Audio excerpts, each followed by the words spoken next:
നമസ്കാരം. ഈ മാസം 26-ാം തീയതി നടക്കുന്ന സ്പീക്കർ തെരഞ്ഞെടുപ്പിൽ BJPയെ നേരിടാൻ പല വഴികൾ തേടുകയാണ് പ്രതിപക്ഷം. NDA ഘടകകക്ഷിയായ TDP സ്ഥാനാർത്ഥിയെ നിർത്തിയാൽ ഇന്ത്യ സഖ്യം പിന്തുണയ്ക്കുമെന്ന് ശിവസേന ഉദ്ധവ് താക്കറെ വിഭാഗം നേതാവ് സഞ്ജയ് റാവുത്ത് പറയുന്നു. സ്പീക്കർ പദവിയിൽ നിന്ന് BJP അകറ്റി നിർത്തുകയും NDAയിൽ അസാരസ്യം സൃഷ്ടിക്കുകയുമാണ് പ്രതിപക്ഷത്തിൻ്റെ ലക്ഷ്യം.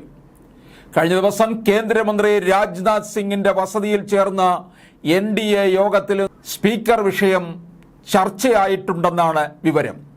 അമിത്ഷാ, JP നദ്ദ, ചിരാഗ് പാസ്വാൻ, രാജീവ് രഞ്ജൻ സിംഗ് തുടങ്ങിയവർ പങ്കെടുത്ത സ്പീക്കർ വിഷയത്തിൽ NDAയിലെ പ്രധാന ഘടകകക്ഷികളായ TDPക്കും JDUവിനും വ്യത്യസ്ത നിലപാടുകളാണ്.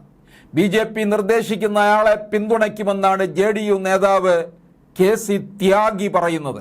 എന്നാൽ സ്ഥാനാർത്ഥിയെ NDA ഘടകകക്ഷികൾ ഒരുമിച്ച് തീരുമാനിക്കണമെന്നാണ് TDPയുടെ പക്ഷം. BJPയുടെ ഏകപക്ഷീയ തീരുമാനത്തെ അതേപടി പിന്തുണയ്ക്കില്ലെന്ന് ചുരുക്കം. TDPയുടെ ഈ നിലപാടിന് BJPക്കെതിരെ ഉപയോഗിക്കാനാണ് പ്രതിപക്ഷം ലക്ഷ്യമിടുന്നത്. സ്പീക്കർ പദവി BJPക്ക് ലഭിച്ചാൽ സർക്കാരിനെ പിന്തുണയ്ക്കുന്ന TDP, JDU, LJP, RLD എന്നീ പാർട്ടികളെ പിളർത്താനിടയുണ്ടെന്ന് സഞ്ജയ് റാവുത്ത് പറയുന്നു.